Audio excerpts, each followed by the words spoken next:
नमस्कार IAS aspirants और YouTube viewers. आज बहुत दिन बाद एक फिर से इम्पोर्टेंट टॉपिक लेकर आया हूँ। वो है ग्लोबल हंगर इंडेक्स 2024।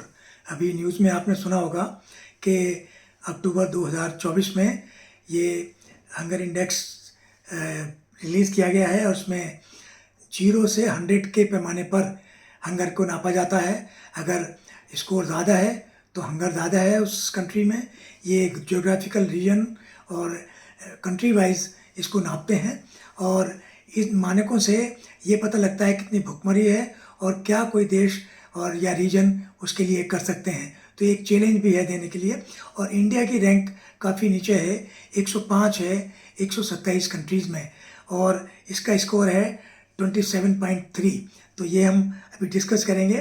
तो इनको 7 सब टॉपिक्स में बांटा है कि अबाउट जीएचआई एजेंसी कौन सी इन्वॉल्व हैं, और एसडीजी हंगर का क्या उद्देश्य है, कितने वर्ल्ड सिनेरियो चल रहा है, ग्लोबल रैंकिंग कौन कौन से देश में कैसी होती है, कैसे नापी जाती है, और सारे क्षेत्र में। इसके अलावा क्या रैंकिंग जो ग्लोबल हंगर इंडेक्स की, क्या वो अनरीजनेबल है, क्या क्या होना चाहिए उसमें, और क्या लॉजिक है, कौन से इंडिकेटर्स हैं, क्या है। फिर डिस्कशन इंडिया के बारे में करेंगे और फिर प्रेजेंट सिनेरियो इंडिया में क्या चल रहा है और क्या स्टेप्स वे फॉरवर्ड क्या है। तो brothers and sisters, please like and share and subscribe this video if you like information interesting and informative। तो ये जो एजेंसीज़ की बात है, तो 3 एजेंसीज़ हैं जो इसको रिलीज़ करती हैं। 2006 से शुरू हुआ था और ये इसका 19वां एडिशन है 2024 में। और इसमें कंसर्न वर्ल्ड वाइड है एक एनजीओ आयरलैंड की, और जो दुनिया में पूरेस्ट कंट्रीज़ के लिए काम करती है।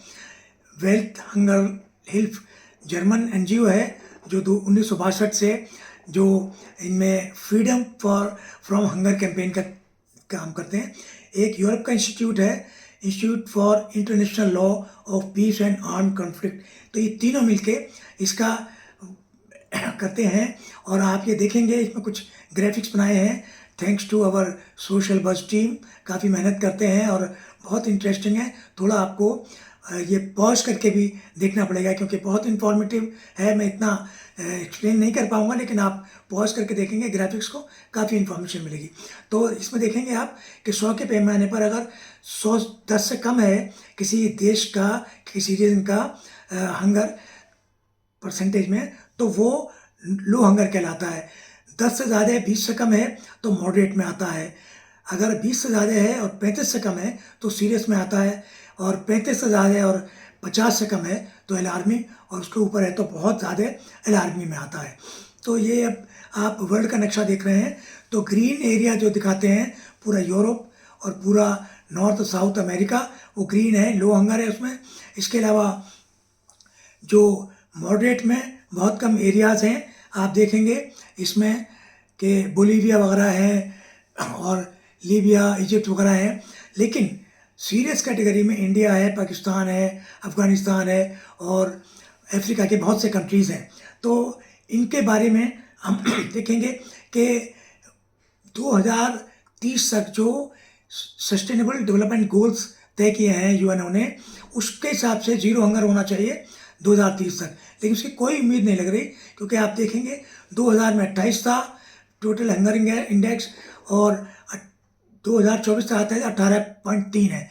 तो 2160 यानी अब से करीब 130 साल के बाद भी ये जो हंगर इंडेक्स है वो हंगर 0 नहीं होगा। तो हमारा जो अचीवमेंट है बहुत स्लो चल रहा है। और जैसे मैंने बताया इंडिया सीरियस है, उसकी पोजीशन और भी ख़तरनाक है, और वो 130 साल के बाद भी 0 हंगर इंडेक्स में नहीं आएगा। पर एसडीजी गोल के बारे में दूसरी बात बताऊं कि लगभग 733 मिलियन पीपल हैं जिनको lack of access of sufficient amount of food है।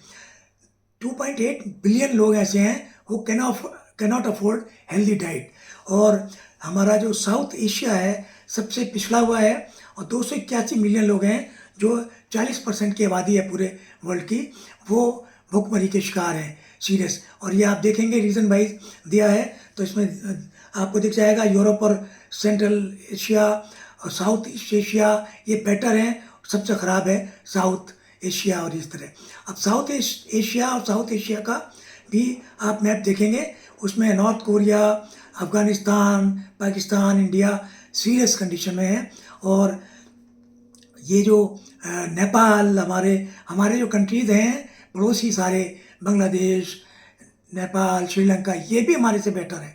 और आपको ताज्जुब होगा कि GHEC करके एक हेल्थ का वो पैमाना होता है, जिसमें वो कंट्री जिनमें खाने का नहीं है साधन, उसमें इंडिया एक्सपोर्ट करता है, लेकिन वो इस लिस्ट में ग्लोबल हंगर इंडेक्स में इंडिया से ऊपर है। तो पैमाने सही हैं गलत हैं उस पर भी जिक्र करेंगे। तो अब देखेंगे आप कि इंडिया में क्या वर्ल्ड में बहुत से इंडेक्सिंग और रैंकिंग है, हर तरीके होते हैं, हर तरीके पैमाने होते हैं। आप देखेंगे आप इसमें कि कुछ में सीधे पैमाने नापते हैं, जैसे मोस्ट पॉपुलस कंट्री है, इंडिया नंबर 1 पर है। मोस्ट पावरफुल मिलिट्री किसकी है, इंडिया चौथे नंबर पे है। तो सीधे इसमें GDP कितना है, 5वें नंबर पे है। तो सीधे पैमाने हैं कि आपको एक स्केल से नापना है। लेकिन कहीं कुछ इंडिकेटर बना रखे हैं, जैसे 112 इंडिकेटर हैं travel and touring development index में।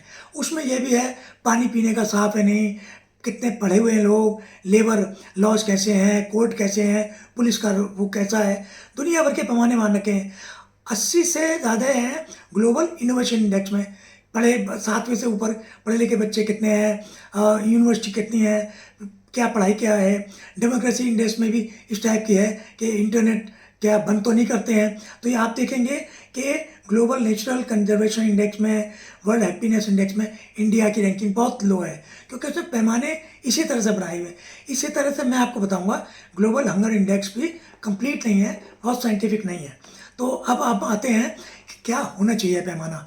पैमाना क्या होना चाहिए कि पॉसिबल जो चीज़ है कि देश में पॉपुलेशन क्या है, फूड का प्रोडक्शन क्या है, कितना एक्सपोर्ट करता है, स्टोरेज कैसा है, डिस्ट्रीब्यूशन फूड आइटम्स कैसे हैं, एक एग्रीकल्चर लैंड है कि नहीं है ज़्यादा, कंजम्पशन ऑफ कैलोरीज कितनी है, चाइल्ड और मदर की हेल्थ कैसी है।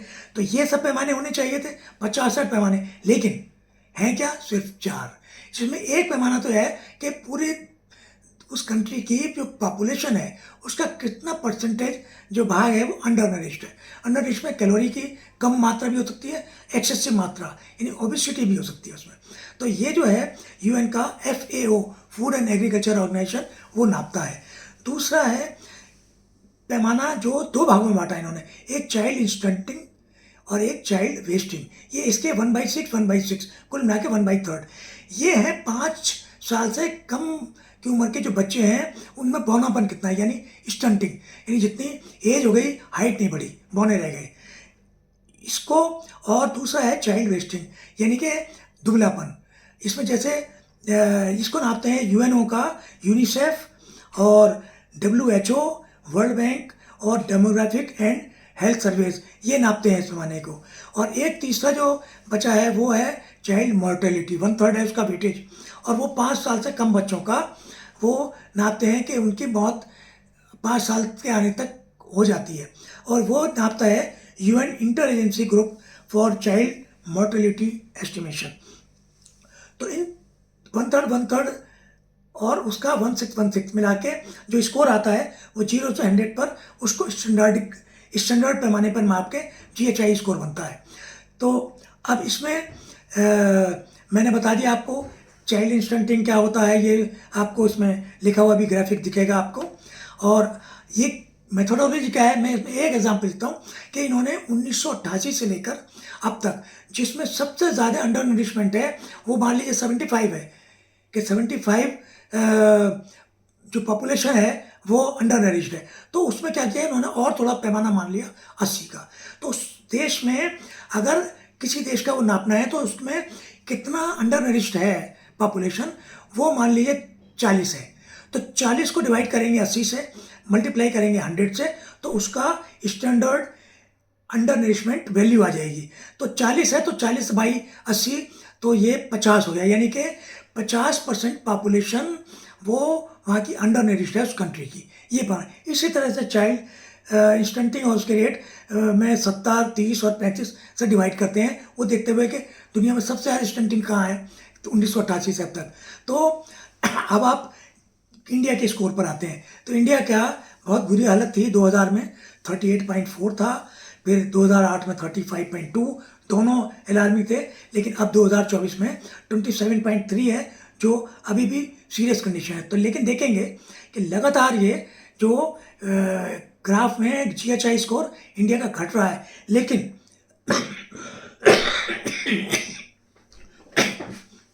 इसमें 13.7 जनसंख्या का ऑलमोस्ट आधा हिस्सा जो है कुपोषित है, अंडर नरिश्ड है।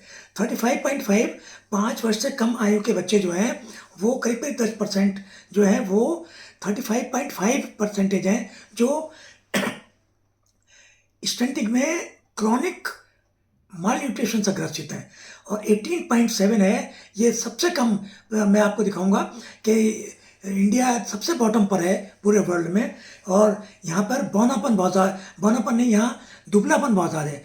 लोग के हाइट हो गई उसके हिसाब से वेट नहीं है, और ये बहुत 2.9 है। ये 5 साल से छोटे बच्चों का डेथ होना, तो वो कम हो रहा है लगातार। उसमें आप ग्राफ में देखेंगे कि रैंकिंग जो है इंडिया की वो 55 थी 2014 में, फिर 102 हो गई 2019 में, 2020 में 94, लेकिन 2023 111 और अब 105। तो यानी रैंकिंग नीचे जा रही है इंडिया की, क्योंकि और देश जो है ज़्यादा तरक्की कर रहे हैं। अब आप देखेंगे इंडिया के GHI इंडिकेटर की अलग अलग वैल्यू।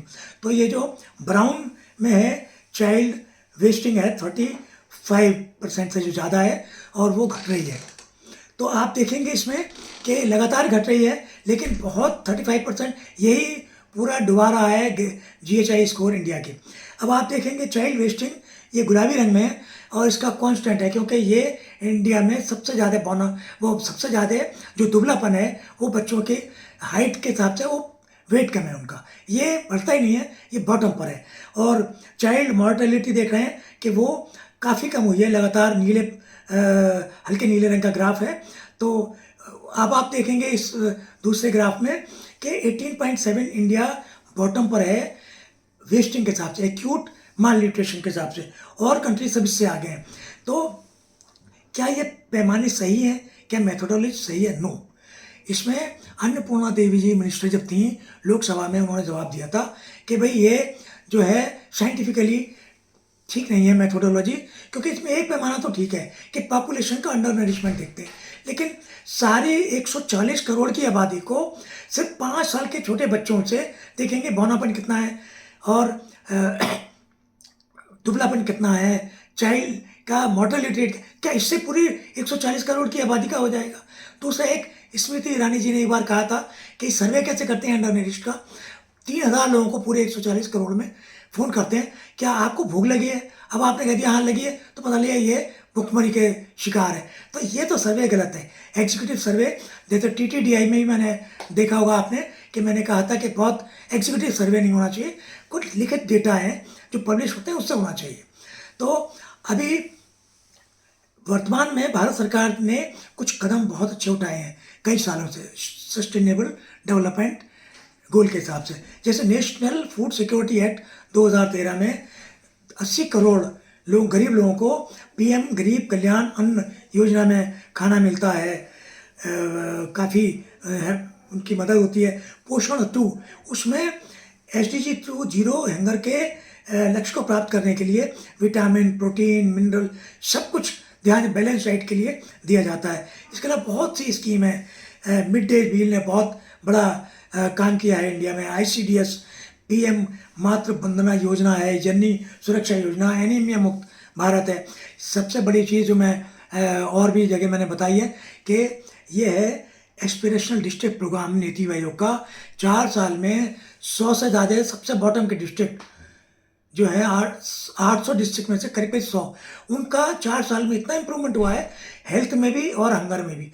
तो अगर हम 300 डिस्ट्रिक्ट कर दें, इनको मॉनिटर करें और इनको 5 साल से बच्चों को क्या हो रहा है, इंस्टीट्यूशनल डिलीवरी होनी नहीं, ये सब पे ध्यान रखें तो हम बहुत अच्छा अचीवमेंट कर सकते हैं। उसका 35 से कम ला सकते हैं, जो बोनापन है और अंडर नरिशमेंट और ये सब भी पे काबू पा सकते हैं। भविष्य में भारत को क्या करना चाहिए, इसमें एक बहुत बड़ी चीज़ है कि जेंडर डिस्क्रिमिनेशन और क्लाइमेट चेंज, इसमें सबसे ज़्यादा नुकसान गृहिणियों को होता है। जो वीमेन है सबसे ज़्यादा अगर भूखमरी है तो सबसे ज़्यादा भूखी रहेंगी महिलाएं और बच्चे।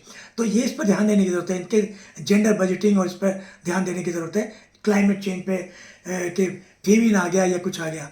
एक है रिगरसली मॉनिटरिंग करना चाहिए चाइल्ड बर्थ, और 5 साल के बच्चों का हर डीएम के ड्यूटी लगानी चाहिए कि अपने डिस्ट्रिक्ट में सीएमओ के थ्रू, अपने स्टाफ के थ्रू ये पता लगाएं। इनको पूरी पावर देनी चाहिए। फिर है एक स्वच्छ भारत अभियान में को कंटिन्यू कर देने को, इससे सैनिटेशन हाइजीन के चक्कर में 60,000 मौतें कम हुई हैं बच्चों की, और जो वाटर बॉर्न डिजीज़ हैं उसमें बहुत कमी आई है। तो उसमें क्या होगा, बच्चों की मौत कम होंगी, बच्चों में बौनापन उसकी शिकायतें कम होंगी। तो एक और मैं सजेशन इसमें मैं देना ज़रूरी है कि एक जैसे मनरेगा स्कीम है, इसी तरह फूड फॉर वर्क एक स्कीम होनी चाहिए। एक लेजिस्लेशन होना चाहिए, जैसे आयोडाइज नमक है वही बेच सकते हैं आप, इसी तरह कर लें कि हर प्रोसेस फूड में इतना कैलोरी होने चाहिए, इतने प्रोटीन, इतने विटामिन, और जो सब बने बनाए खाना मिलता है उसमें भी कुछ स्टैंडर्ड नियुक्त कर दें। तो अगर ये सब करेंगे तो इससे बहुत इंडिया की भुखमरी का जो स्कोर है बहुत कम हो जाएगा और हम अच्छी हालत में आ जाएंगे। तो dear brother and sisters, please see, ये 66 पेज की रिपोर्ट है जो वो आप डाउनलोड कर सकते हैं। ये मैंने URL दिया है। मेरा यूट्यूब चैनल है IAS ज्ञान बाई डॉक्टर GGS, उसका URL दिया है।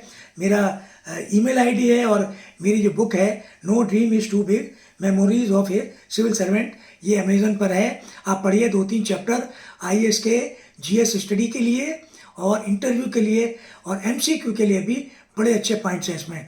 तो मैं आपसे धन्यवाद देते हुए यहीं पर समाप्त करता हूँ।